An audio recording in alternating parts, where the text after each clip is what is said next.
যদি তোমার টাকা দিতে হয় তুমি টাকা দিতে হবে, আমি আর দিতে হবে। প্রথমে দুধ, ঠিক আছে বাবা, আমি তো 10টা 10:30 পর্যন্ত দিই। চা বলে যে চা খাও, আমি চা জল বলে আমি জ্ঞান মেনে একটু করতে দিয়ে থাকে। এটা সুইট ওয়াটার,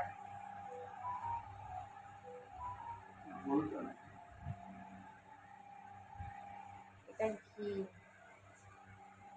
কথা বলতে আর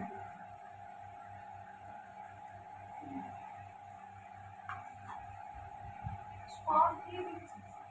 আলাদা আলাদা করে দেওয়ার কথা বলছিস তো? তুই একজন আলাদা আলাদা দেবে, তারপরে এবার যারা করবে তারা এবার সব। হ্যাঁ, প্রথমে একটা একটা করে দই দিয়ে গা মাখাবি, দিয়ে দুধ ঢালবি, একবারে জলটা তৈরি করে নিচ্ছি জানো মা। আর সবাই যে যখন দেবে তো দই দিয়ে পুরো গা মাখা। আমি